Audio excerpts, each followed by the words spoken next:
What's good? What's good, everybody? Welcome. Hopefully, you survived the Battle of Winterfell. I almost didn't. I'm your host, Tommy Targaryen, joined by Casey Stark and Ryan Lannister. And this What is up? the A Song of Chill and Blaze podcast, episode 3. Casey, Ryan, how are you guys doing? You hanging in there after that? Yeah, I'm hanging in here over now. I don't know, storm calmed down real quick for me. Uh-oh. I have a feeling someone's a little disappointed. I can hear it in the voice. I'm not disappointed, but my as a fan, I'm not happy. I'm excited to hear your guys' takes because I've talked to just about everybody about this episode, but I haven't gotten to talk to either of you about this episode yet. So I'm excited for this one. Oh yeah, Now you guys had you real quick. Now I haven't seen Endgame yet, so don't say anything that happened. But you want to explain to the people your what your Sunday was like? our Sunday was intense. Like we woke up, we got to the Palisades to go see IMAX 8 o'clock for Avengers. So we got done with that.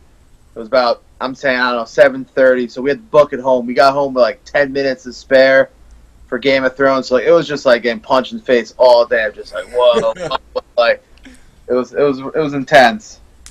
I think I texted Casey. I think as you guys were, it must have been like when you guys were leaving or on your way back, um, or maybe right before the episode. But he's like, "Yeah, we just finished Endgame," and I'm thinking to myself like, "Yo, what are you guys trying to do to yourselves Yeah. emotionally?" Well, without further ado, let's jump right into it. Apparently, we lost Nicky Bolton. We lost him in the Battle of Winterfell. We'll say a prayer for Nick. He didn't make it out. Nah, he didn't make it out, and Melisandre, she took herself out, so we can't bring him back either. Oh, I know. But we'll start with you, Casey. What did you think of this episode?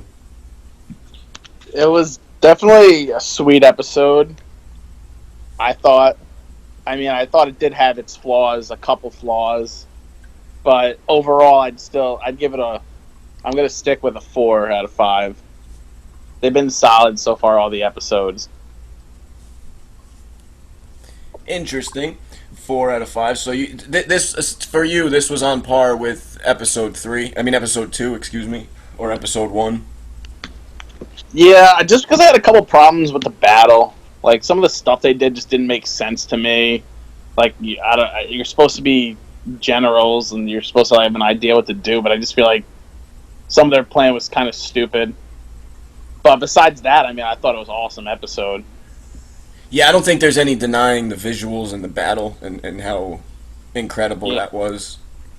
You The know, only thing is people complaining about it being dark. I didn't really have a problem with it being too dark. It turn the wasn't brightness up on your TV. That's all I have to say to that. I saw fine. It's supposed to be dark. You're supposed to feel like you're there, and it's Westeros. There's no electricity. They have candles as lights. You want it to be, at completely out of the show's character and be bright in the middle of night. That one I couldn't really get behind. Yeah, I agree. But what about you, Ryan? What's your take on this episode? The battle as a whole was awesome. I just enjoy big battles where you have to use not guns and stuff, but I actually thought the battle was very poorly done. Believe it or not, I just thought they could have done a lot more of it. To start, I'm so hyped up the Dothraki run in. I don't think that's a good plan, but okay. Yeah, I come with you there. And you got the cannonball, the catapults going up over top. What happened to that? After that, they shot one barrage of them. I want to see more catapults going. I really just don't get Melisandre's character the whole episode. Believe it or not, I think that is what really ruined a lot for me. Really? That's the first Melisandre hot take I've heard. Last time she leaves, says I'm gonna do something real important. All right, cool. But then she just comes back and she just knows that it's supposed to be Arya that's gonna kill the Night King. What happened to it being Jon or Dany, like she was saying? That's true. That's actually a great point because she did say she said summon Jon Snow Didn't she say Yeah. one of you or no? I don't know if she actually did say She specific. she doesn't say it, but like it's implied. Like she believes in him a lot. Like she doesn't do anything for Arya, That's and then out of nowhere she just shows up like and says like, "Oh, what's up?" Like, yeah, you can kill a lot of people, even people with blue eyes. well, you remember when she said that, right? The original time. Yeah, I remember when she said it, but even when she said it, first of all, like they changed it because Yep. I actually went back and watched the part. They say blue eyes second, so like it's not like it's supposed to be special. Like now out of nowhere, she just changes it. Now it's just really special and meaningful.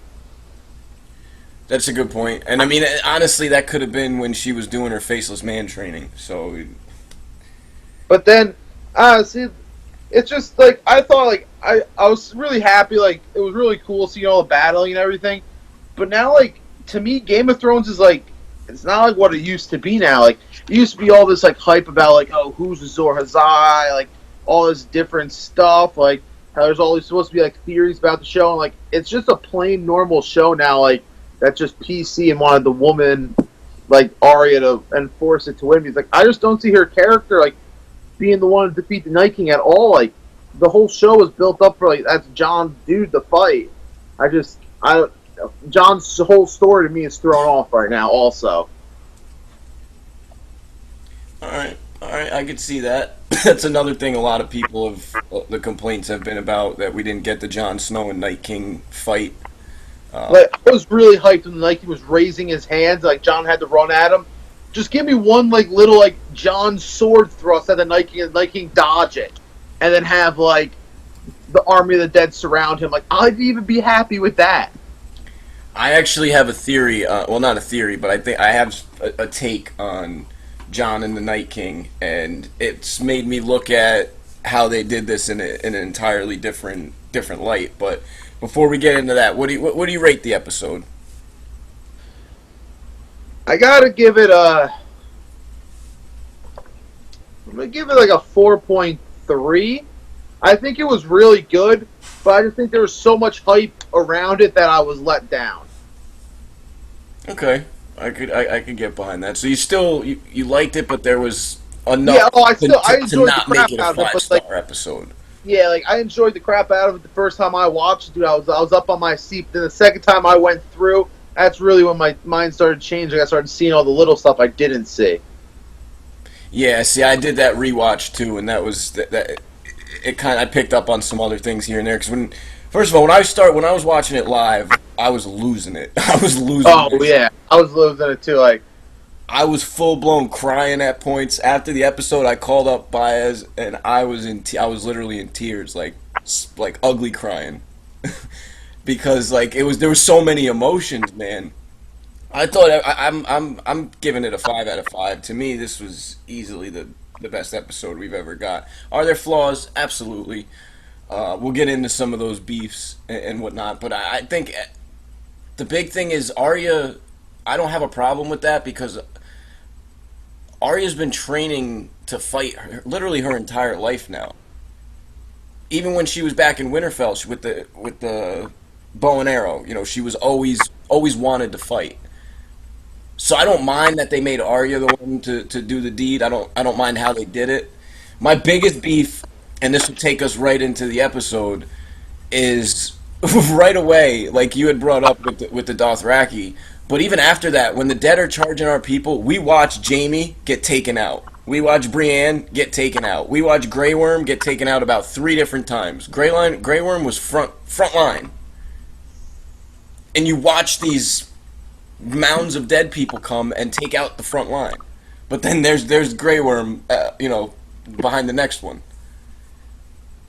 yeah, no, I know exactly what you're saying. Like, there was times where I thought like the dead were just kind of giving the main character like bear hugs, not actually trying to kill them. Yeah, But, like they were just trying to tackle him, right? Yeah, like I don't know why. Like, I'm a little sad. That I wish more main characters died because I think it would have been more realistic in a crazy battle instead of just Jorah really like and Baron. The only rebuttal I have to that is if we would have, yeah, I mean they could have taken out Brienne, they could have taken out Tormund, and they could have taken out the Hound also, and that wouldn't have affected too much. But if they go and take out too many main characters now in this battle, there's still 3 episodes left that we Yeah, can get. I agree. Because And like, this wasn't the main storyline. The Night King and the White Walkers was never the main storyline. The main storyline was always the throne. yeah, This was just a secondary story that just so happened to become, more important than the throne storyline in the past 2 seasons. But now that it's dealt with, we still have to settle this. No matter what, this still has to be settled. So they would have either had to have made this like the last episode and this the final battle and done the Cersei stuff first, or the Cersei stuff after. That's also why I'm reserving any true negative comments or anything like that and being too harsh until the series is done, because we don't know what they're going to do yet in the next 3 episodes. no, I agree. I agree 100%. I guess my real main part was just like how they shot it, because like at one point, like we're like 20 minutes into the episode, and like the Winterfell castle is just breached. Like they like are coming over the walls, and then Arya goes on like a 10-minute just journey through the library, which I thought like, come on, like those halls should be packed. Like there's not just gonna be like 4 random just White Walkers in the library. Yeah, I didn't like that scene at all. Have you ever seen The Walking Dead? Yeah, That's what that reminded me of. I You know agree. how The Walking Dead, when you make a noise, that's when they Yeah, come to. That's what this felt like. But all the other times we see the Whites, they're controlled by the Night King, and they're somewhat, they're somewhat smart. look what they did with the French. Night King is a smart guy. That's another reason. Like, and also too, I really wish the generals fought. I thought the best thing that they could have done was have the generals fought, and their game plan would have been like in groups to go try to kill the generals. Like the generals didn't do anything. Like they just walked into Winterfell and they just died. That was one of my biggest like problems with the thing too. I thought it could have been. I wouldn't say it's a problem. I just thought the episode could have been better if they showcased some sweet like one-on-one fighting with like the White Walker generals and like Jamie, Brienne, like any of those people. I just thought that could have made the episode even better than what it was. I couldn't agree more with you. That's probably that's one of my 2 biggest beefs with the episode, was that the White Walkers didn't fight at all. We've been taught, first of all, we've been stressed, or we've been told how important Valyrian steel is in this battle. And yes, we got to see it against the Whites, but we didn't get to see, I want to see Jorah take on a White Walker. I want to see Jamie fight a White Walker. These people have Valyrian steel swords for a reason. Showcase it. Exactly, dude. That was probably one of my biggest. And then my other big problem I thought was just, what is their plan with just riding these Dothraki just into the Horde? Like, I just don't understand that at all. That made completely no sense. That, and then they just stopped shooting the catapults. They were shooting them, then they just, ceasefire. Why they stopped shooting the catapults, I understand, because they didn't want to hit their own people. And at that point, they couldn't see exactly how far they were away from where the... I just figure after they saw the lights go out, you figure, like, yo, just keep shooting, man, because our guys are not doing so At that point, and when you saw everybody running back, I'm with you. I agree with you on that. Yeah. Absolutely. But I don't understand what the logic was of having, say that was 2,000 Dothraki or 1,000 Dothraki. What's the point of having them charge? If you're just going to sit back. Exactly. Well, yeah, if you're just going to sit back, but even what is the 1,000 going to do against this army of dead? No matter how many they take out, they're going to die, and they're going to be added. You've seen the Night King raise the dead before. Mm-hmm. Like, you just added to it. The first thing I also thought was this, like, it didn't look like Jorah when he was with them at first was like hardcore riding. Like, is there a chance you think they just got too hyped up and just went for it? I don't know. I don't think so. I think it was the plan. That's just poorly planned, though. I agree. I agree 100%. See, and this is the thing. They got hyped the up actual and battle ran. plan. Besides where Bran's going to be. Swords are on fire. Well, that part was kind of cool, just for this simple fact. I mean, it looked cool when they were running I thought that was awesome, honestly, when they're all... How they all just got killed real fast, like all their lights went out on their swords really fast, like that was cool. Exactly, that's what I liked about it. The flaming swords is cool, but the fact, like, the showing the battle effects of it was what really what drew me into it. But that actually brings up one of my other beefs, and that's Ghost. So Yeah, they I have agree. Ghost next to Jorah, which Oh, I'm the show actually had to okay run with. back with Jorah, right? And yeah, I'm cool with him being Jorah Mormont. The Mormonts are from the north. They're from Bear Island. I'm sure that they've had interaction with dire wolves. They may not be in touch with them as the Starks are, but I'm sure that they've come across them in their time. Yeah. So I don't mind it because it's a northern family.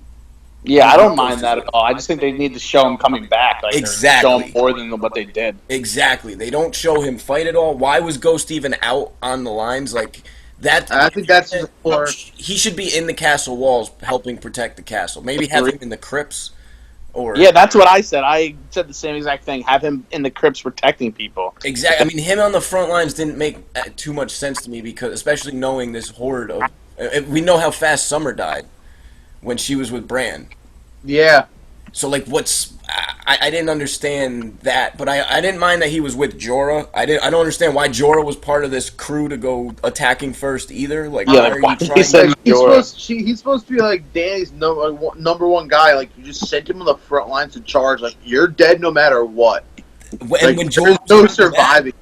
I thought he had blue eyes. I honestly thought Jorah had like. I thought that would have been, dude. I thought so first. That would have been awesome.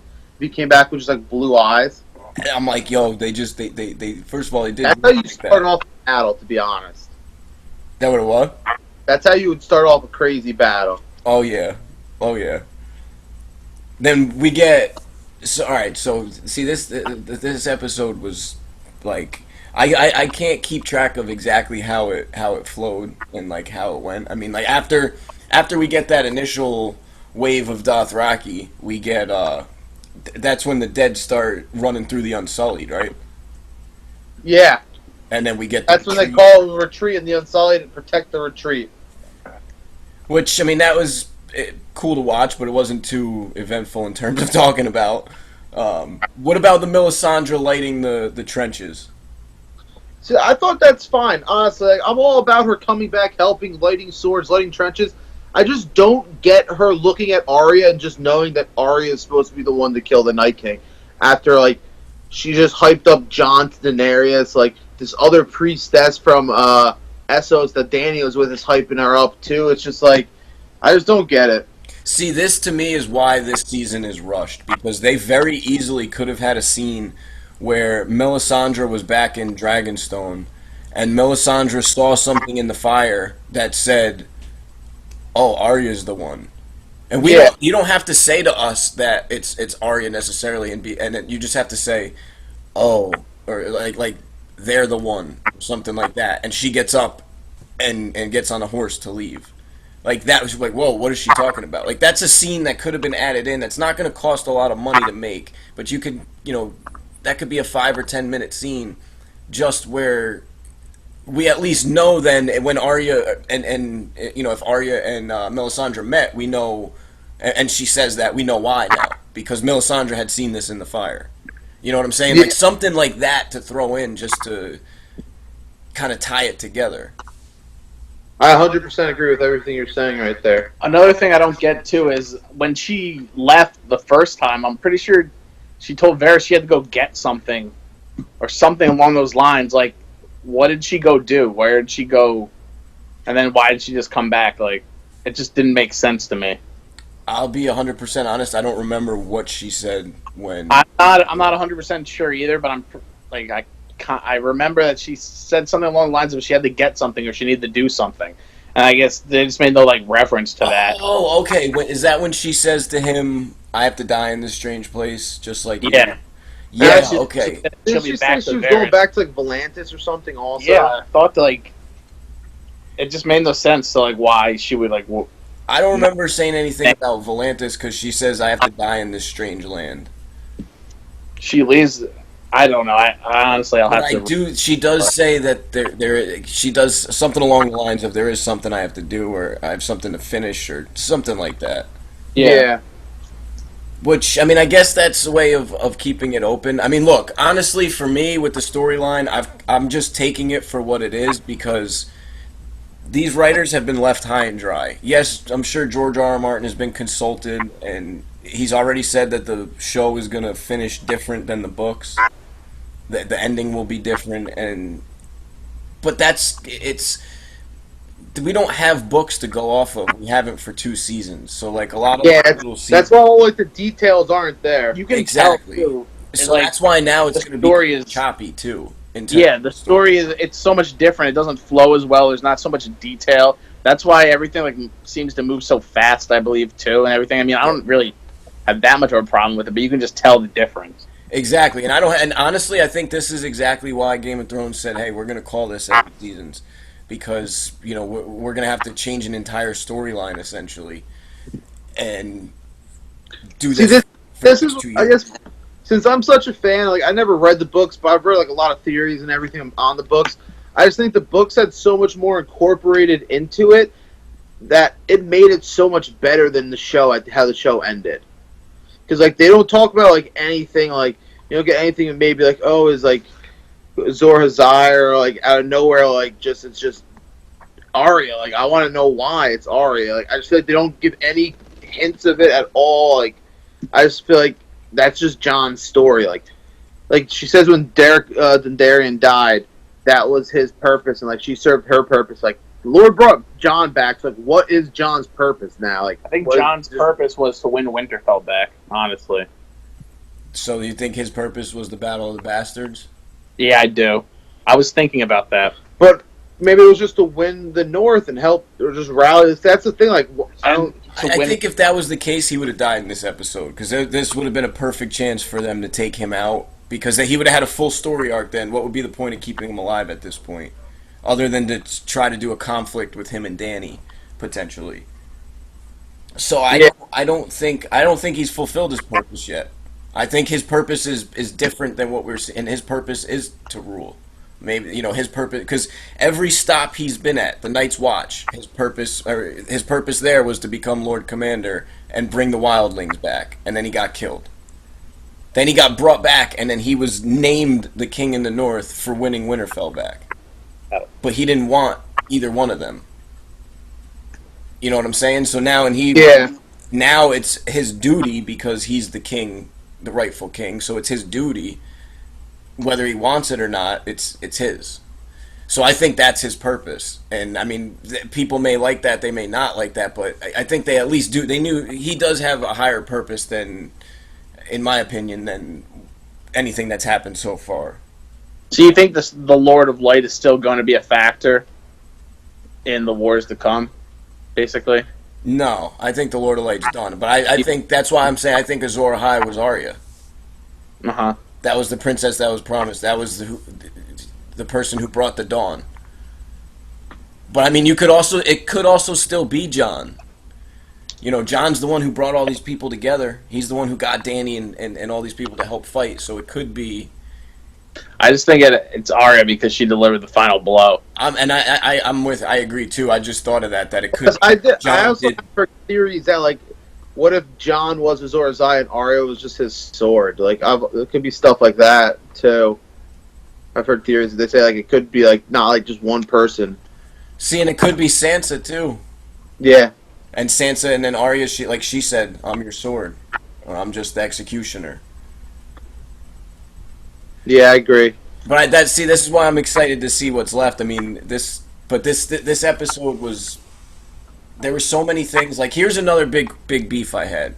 So they make it a point to show us how many giants that the Night King has in his army. We get one giant. He uses one of his 8 giants. He uses one of them. Yeah. For real? Like, makes no sense. Why wouldn't all of them have been there? Like, where did they just go? You make it a point to show us in the past season that, he's got 6 of them or 7 of them, whatever. Now he's only got 1? Yeah, I agree 100% what you're saying. It's kind of like the White Walker thing. Like, you show us and tell us about the White Walkers all the time, but we get to see him fight Jon once. We don't get to see him fight this battle at all. Oh, yeah, they really don't fight or do anything. No, it kind of diminished them, honestly. For me, it diminished the White Walkers. And not the Night King. The Night King, to me, the Night King showed... he used every trick up his sleeve. He just got beat. And I'm okay with that. The Night King was a G. They showed him absorb the dragon fire which I thought was important. Yeah, that was pretty cool. I think that was cool too. Honestly, not gonna lie, I totally forgot. One of the parts I thought was the worst thing is like when the dead overrun her dragon, like they just start climbing and she like doesn't fly away, and like she just falls off and it flies away. Like I was just like looking at it like, what? I understand why they did that, because if she stayed on at that point, she was going to die because the amount that we're on. But she literally has Drogon planted and is just sitting there looking around. Maybe that was, but the only thing I could think of is that was she finally got from the ground level a glimpse of what's going on and how many people there actually are, and she just kind of got lost in the moment. But I agree, that's kind of stupid that the way they did that. Like she just pauses and freezes. And I don't like how they left Rhaegal, his fate up in the air. I mean, I think we see him in the next preview. I think he was still alive, That's but like- they should have shown something after Jon gets off of him. Show him limping. Show something, because I mean, maybe that's what they're saving for next episode. I can't say that because we do see him in the next episode, but maybe it starts with him getting up or something like that. But it's the same thing going back to Ghost. It's the same thing. We should have seen more of that. Yeah. But when it comes to Jon and the Night King, I think Jon was obsessed with the Night King, and everybody thought he was going to be the one to take him out. But realistically, he wasn't even on the Night King's radar. And Yeah, I like think the one that's part, the twist. like the Night King didn't even care about him. That's like when it. He's he's just charging like, at him. I'm just going to raise the dead on you because you're not. That's how insignificant to me you are. I won't even kill you myself. That's how I took it. So that now, and then when I saw that, I'm like, oh shit! Like Jon's been chasing the Night King, and the Night King doesn't even know who Jon is. So like that to me was a little bit of a twist. So like, and that's what I mean by just keep like the show is what it is at this point. Season 8, I'm taking it for what it is. I'm fanboying hard, and I'm okay with that because this is it. As far as the Night King and more about him, we didn't get any more information about him or any more knowledge on him and his past, which I'm also okay with. They have to save something for the Long Night prequel. So what did you think of the dragon fight, though? I was digging it when the snow came. They couldn't see. They ran into each other because I think that's realistic, unforeseen stuff that would be happening at that moment, which I was digging. And then Jon just lands and stops fighting. Bran, they find the Night King. Then the battle starts. I was happy. I was more happy when I thought that Jon's dragon won and then died. Then come find out that the Jon's dragon didn't win and might still be alive, and I kind of was just disappointed because I wanted to see a dope dragon fight. I wanted there to be a clear winner. I think just having Dany's sole dragon left after Jon got his killed fighting the dragon would have been awesome. I like how they did the dragon fight personally. I thought we got to see one-on-one with, I think it was it started with Drogon, Drogon and Viserion, right? And then switched to the three of them. No, it started off with Jon first. Jon first, okay. And Yeah, then, so we Jon got the was one-on-one. We got Dany coming in to save Jon yet again. Jon's they're locked up, and Viserion's eating him up, and then Dany just swoops in and grabs his neck. Yeah, Dany honestly has a dope move. That's because I think That's Dany's right. more in sync with her dragons and fighting and stuff. Definitely. That's when it ripped the side of Viserion's face off, Yeah. Yeah. which I thought was awesome. I mean, that dragon fight to me was incredible. I mean, I think that was one of the more underrated aspects of this episode that doesn't get enough credit or hasn't been talked about enough, was how well that was done and filmed. It looked like it honestly, and then at one point they come down, they're fighting over the Godswood. Yeah, that was cool. Theon stops and looks, and it's this shit. It's it looked so real. They did such a good job with that. No, yeah, I really liked that. I wasn't happy with the outcomes. I thought it was way better. Then I wasn't happy when I just found out nothing really happened from it. See, but I was okay with it because we got to see. It led to the Night King being burnt with dragonfire and showing that couldn't kill him. Assuming that Rhaegal is alive, we get No, like I wish like they knocked him off and then just like kept fighting the dragon real quick, and then like as he was walking came. So like I thought the dragon was dead, and then out of nowhere it showed back up, and I was honestly like, a little disappointed because that's right there when I knew that Jon wasn't going to be the one to kill the Night King, and like for a second I thought they might have lost. Well, I think the only thing is, no matter what, maybe they did kill it. And remember when the Night King raises the dead, he raises the dead again. So maybe it came back. It came back when everybody else came back. Shit, honestly, I didn't think that. That would have been dope. That would be awesome. Actually, another thing I was really upset about is I don't think those people in the crypt should have come back. You thought the people in the crypt should have died? I think they should have stayed dead. I think it should be only people that have been touched by White Walkers, like killed or something like that, should be able to come back to life. Not just random, like, dead bone members. But that's how he got most of his army, was just from dead. Remember at Hardhome, he didn't. Well, yeah, I mean, I guess he did kill him. The Whites killed him. Killed the people there, but I don't mind that so much. I mean, I think that was a lot of people expected that. Yeah, no, I'm not. I'm just honestly at this point. I'm just really critiquing. Yeah. Just because you know me, I can't be 100% with someone. I'm a Lannister. No, I'm with you, and we've also become accustomed to such a high standard for this show. Yes, that too. That we want it to live up to that, and that's that's not a bad thing. Obviously, that's a good thing.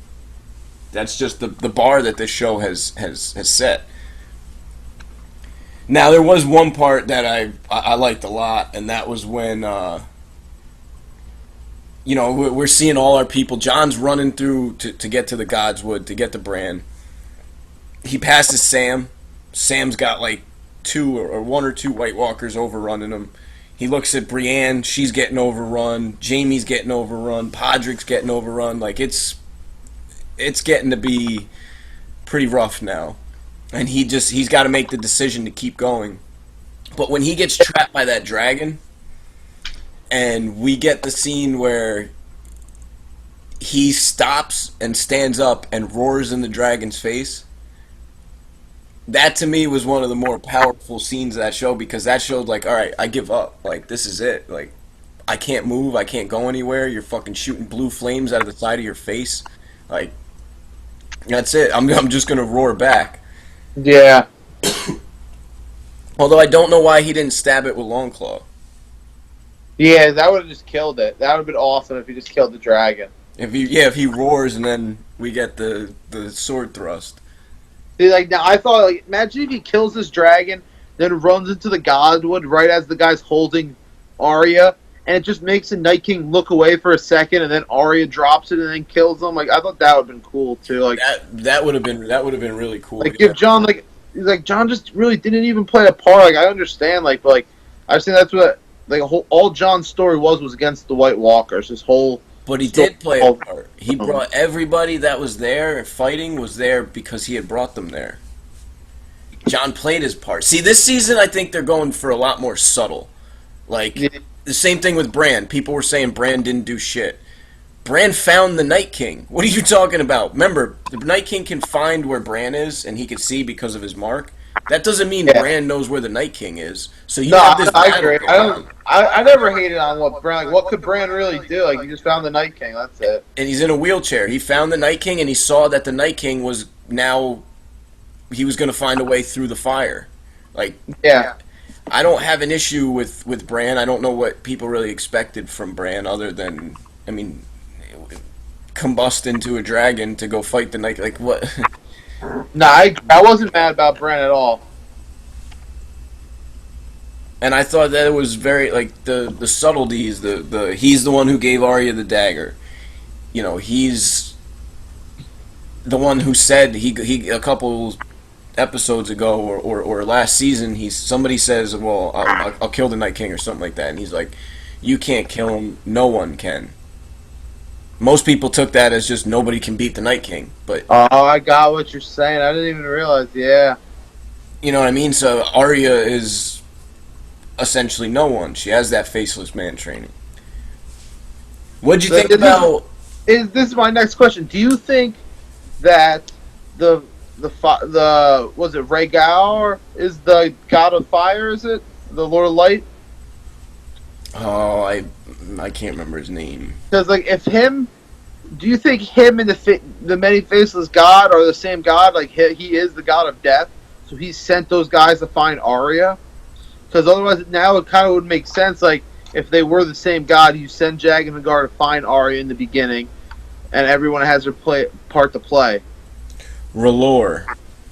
R'hllor, yeah. See, well, the one thing, the faceless god or the many faced god, I think that's my theory on it is that that's just all the religions combined because they have the the light, the seven, the light of the seven or whatever. Yeah. They have those gods. They have like the maiden. They have the statue of the maiden, the mother, whatever they are. They have the statues there, and they have the statues from other religions as well. But what if that just symbolizes there's only one God and that's death? So like, it is essentially there's only one God and that's the one who sent Jag and Hagar to find her. That would be pretty dope. That would be dope, and that's definitely plausible, and it fits. It makes sense. That's heads up thinking. I like that. Because like realistically, what else could it be? Yeah, it's like now like otherwise like it kind of makes sense because what she said she said exactly what her water master said, like not today. There's no way that Melisandre would know that unless the god of like light would tell her. But he was from Bravos, and I think he practiced the many-faced god, so therefore there was only one god, and that's death. It's just everyone practices to him, but they don't know it. That makes sense too. I never thought about that. I like that. What did you think about Lyanna Mormont's death? I thought it was all right. Personally, like I understand like woman power, everything empowerment. Like I'm about it. Like she was a sweet character, give her a sweet death. Like it's plausible. She's small. A giant would easily want to eat her, but like nah, like you're not gonna take me. I'm gonna stab you in the eye. I think it's great. It was only like 30 seconds out of the show, so like Yeah, they don't. it's such a beloved character. Yeah, like she's a sweet character. Give her a sweet death. I agree. I just felt like that. It's either gotta be a great death or a gruesome death. And the gruesomer death would have been if when he just walked in and clubbed her. And as soon as that happened, and I saw her stand back up, I knew somehow she was gonna kill this giant. Yeah, I agree. And I think that, I mean, how else were you going to take her out, too? Like, were you just going to make her get overrun by White? Like, that's somebody you're going to give a good death to, like you had said. So, Yeah. I thought it was cool. That's what set me into cry mode. That's the first thing that made some sense seeing that. When I see that scene, I still have a hard time. The music in this episode was incredible.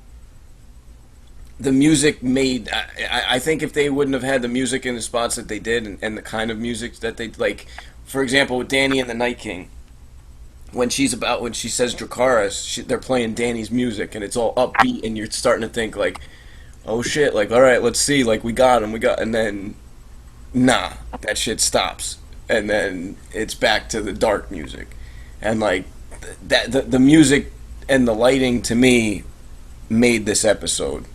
Yeah, I agree. Yeah, the music was really good. Before Arya is about to get to Mr. King, the music that's playing, it was very reminiscent of when Cersei's about to blow up the set.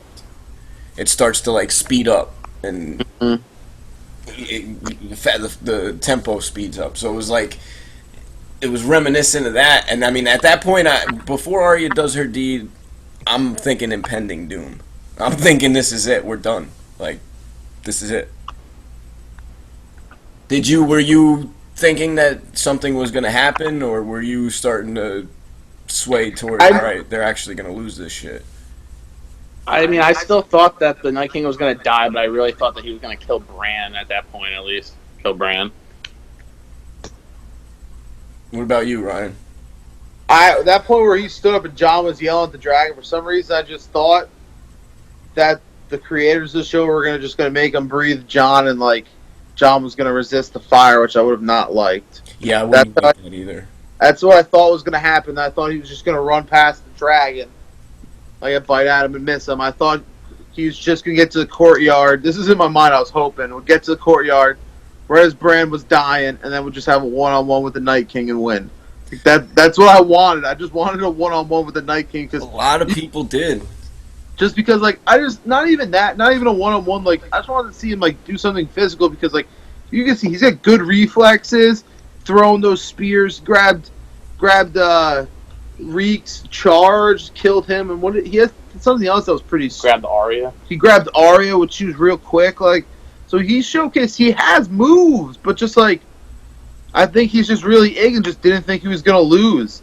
Like was that Varys said, arrogance is a big tool against you. Like, I just think the Night King was arrogant. And they had discussed this too. This was the plan. This was the plan to get the Night King out in the open by himself. Mm-hmm. And they did it. And that's why it goes back to me. For me, it goes back to Bran and Arya's conversations of him giving her, when he talks to her about the cat's paw dagger and gives her that. And then when he talks about how you can't kill the Night King, no one can. To me, that's Arya. Yeah. I thought Now that you say that part really makes sense because I remember him saying that. Mm-hmm. And I thought the Jenny Oldstone song that just came out, I thought that was about Arya. Like, everything pointed to this. That's why I wasn't, like, in my opinion, it wasn't, I didn't mind it. And I wasn't mad he killed him, but, like, I just thought, like, there were so many, like, fan theories and everything. No one was looking at Arya, which was cool. And I just thought, like, I thought something cool was gonna be like with Zoa, with the prince that was promised, but like maybe it just was misinterpreted or something. Well, they've never really went too far into detail about it. They've mentioned it throughout, back to season 3 and season 2. Like they've mentioned it, no doubt. But we never got the full, like in the books, you get the full story of Azor Ahai. And yeah, maybe you think that. Maybe that's just freaking just detail, just page turners. Yeah, exactly. And like, it's just how are you really going to be able to, unless you did a flashback, which Game of Thrones didn't want to do flashbacks until they did in season 6, which they needed to for Bran's sake and the story's sake. But they didn't want to just do flashbacks to give information because they also wanted to do. This was when the prequels were still. I don't even know if the prequels were an idea at that point, but they were. Yeah. So, probably hoping, I bet. But I mean that was just it was an incredible episode. We can't go out without talking about my man Jorah. Oh, I loved his death, dude. I thought he had a great death. Me too. And it was him and Dany alone. He was alone with her. There was nobody else like that. I guarantee you, if he drew up how he wanted to die, it may not have been surrounded by dead people, but it would have been with Dany. He would have wanted gone out. Yeah, he saved Dany's life, no doubt. Oh, absolutely. She was done. She was done. Which was kind of ironic that she essentially was about to sacrifice herself to save Jon.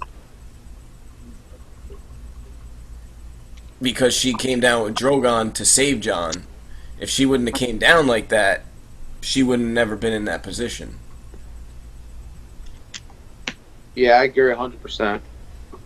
But the final thing too, like another one of these really powerful scenes for me was when Jorah dies and Dany's over his body crying, and then Drogon comes down. Yeah. That was like. I think Dany loves Jorah, but not like sexually. I think that she understands that they could never work, they could never be together. Yeah. And he understands it too, but doesn't accept it. Yeah, he's just stuck in that. He's stuck. Did you say stuck in the friend zone? Yeah, he's stuck in the friend zone. He is. He is. But I mean, like, it's what's Dany gonna do? Marry Jorah, and what's that gonna accomplish in terms of the Seven getting her on the throne? No, I agree. Well, I mean, to me, it was a hell of an episode. I was more than happy. Oh no, I was hyped. It was a great episode. Like just looking back, there's just a couple things maybe like they did like camera wise, like it looked like they break through a little bit, and Yeah, I actually really like Reek charging at him at the end there because that's the one part that made me really sad was Reek just charging at him. I just thought he earned himself a better death than being killed at the Night King. You know, I don't like Theon. I still don't like Theon. I'm bawling my eyes out when all this shit's going on and we get to the Theon part, and that's the one that made me like just kind of just because I mean it was powerful. It was a very powerful scene, and I just really don't like Theon after everything he's done. I just don't. There's no coming back from that to me. But the way he went out was on some boss shit. I mean, you went after the Night King, face to face with death. I thought he really did redeem himself though. He did. He redeemed himself, but that's still the main thing I can't forgive him for is the shit that he did to Winterfell by taking Winterfell like that. That's the thing I can't ever forgive him for, and killing Roderick. I just understand what he was trying to do. He was trying to, like, appease his father. Trying to prove himself. Yeah, he was to his father. Like, I don't agree with what he did, but I understand why he did it. And I get it. I can't get past it. I can't give him a full forgiveness. I'm like kind of the way John is like, just, I forgive you for what I can. That's kind of what it is. I forgive him for, I'll even forgive him for betraying Robb, because I understand that. You haven't been home in years. You get home, you want to appease your dad. You want to be, no, I'm Ironborn. I'm not Stark. I'm Ironborn. And then you want to prove yourself. I get that. Yeah. To take Winterfell from Bran, who you know is crippled and has been a brother to you, like, that's the part I can't forgive, is the Winterfell part. But he does, I mean, it goes back to when he saves Sansa, he redeems, it starts with that. Now, what do we think's happening the next episode, next week? Honestly, I got no idea. Like, they're trying to regroup, but like, they showed in the preview, like, they have like a good amount of people, but like the episode, like, I thought they only had like 5 people alive. Yeah, see, that's one thing that was kind of. I mean, there's really isn't much. I can't blame the directors or the producers and the writers for this, just because I don't really know how you show this directly after a battle. But it didn't seem like there were that many people left. But we didn't get a good grasp on how many people were left at all. Just because they were so spread out. Everybody was all over the place. No, I agree. So but I mean, Cersei's got 20,000 of the Golden Company, plus what's left of the Lannister army. And whatever allies she has. I think there's going to be a power struggle developing now between Dany, Sansa, and Jon. I agree. Like that scene we see in the previews with her in the hall, and she says something, and everybody stands up and cheers.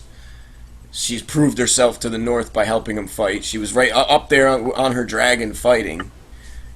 She proved herself, so now and Jon's already bent the knee. How are they going to handle? Well, Jon's actually half Targaryen and the rightful king. You know what I mean? Like, how are they going to handle that? There's definitely a power struggle brew in the North. That's for sure. Absolutely. Now it's back to regular scheduled programming. We got our treat this past week, fan service, all that. Now it's back to the G shit.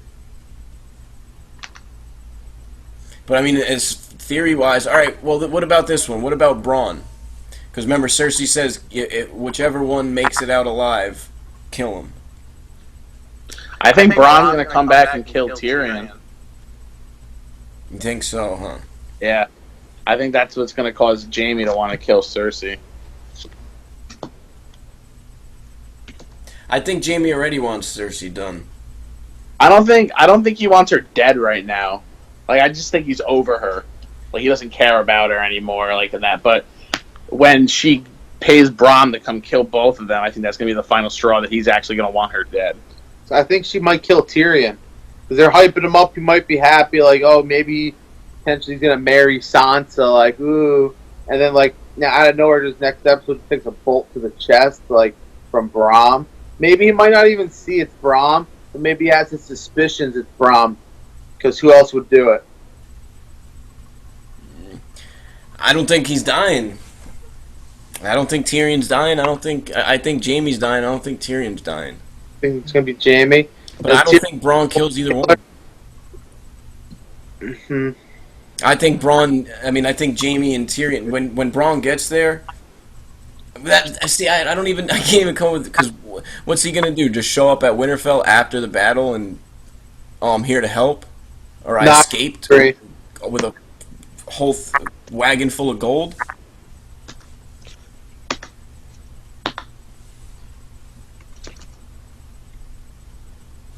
But yeah, overall, great episode. Looking forward to this one.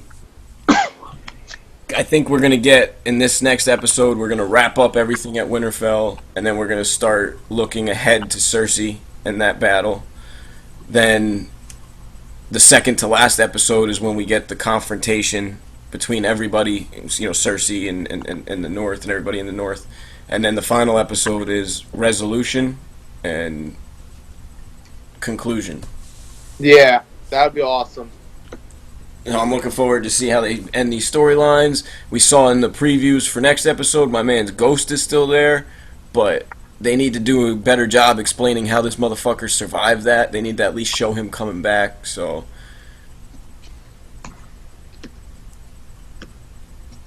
But we'll be back next week on behalf of Ryan Lannister, Casey Stark, been your host Tommy Targaryen. You got any parting words, guys? No, honestly, I think I'm good for right now. Thank you, man. My only parting words are, I think I'm more excited for this next episode than I was for this episode. Just because I think I'm more excited to see, like, what happens now. Because I really have no idea. Like, I was pretty sure that they were going to just defeat the Night King in this episode. So, I mean, I knew there was going to be a sweet battle and everything. Like, I enjoyed it, but I just knew what was going to happen. Now I just love that I don't have any idea of what's going on. Yeah, we get to finally tally up the losses. Because the real question has been what's going to happen after the Night King. Yep, and how do we go from here, and what do we have left to go from here? Which, quick point, I think. Well, actually, this is Nick's point, and since he fell at the Battle of Winterfell, I'll make it for him. Shout out Nicky B. Dario Naharis. And I think he comes back somehow. Really? Dany gets a hold of him because he still has the second sons. And Dany's lost the Unsullied. Dany's lost the Dothraki. Or at least most of the Unsullied, most of the Dothraki. She needs more men. She's got 2,000 sitting in Marine. I think she sends a raven, a dragon, whatever, and hey, Dario, we need you. And he comes back over. Good turn, Bob. Dude, I'd love to see that because I'd love to see like a final resolution for him. I thought he would come back with like the Golden Army actually, and I was thinking that too. And who knows? Maybe he is. Maybe their second sons are in with the Golden Company right now. Yeah, he still could be. And we'll see that next episode. We'll see and then that's when we get the battle. That's when he changes sides, or knows the battle plan and tells Dany. Mm-hmm. But yeah, it's definitely exciting. I mean, this last episode has been everything I could have expected and more. I think most people were happy with the fighting and the visual effects. Just some minor issues, but we'll be back next week. Hope everybody has a good rest of their week. Hope everybody survived the Battle of Winterfell. Rest in peace, Dolores Ed. Rest in peace, Jorah Mormont. Rest in peace, Lyanna Mormont. Rest in peace, Beric Dondarrion. Rest in peace, Otto. Awesome. Rest in peace, Unsullied people. Rest in peace, everybody who fought for Team Living. Let's get it. Yeah, dude. All right, we'll see everybody next week. Thanks for having me. See you next week.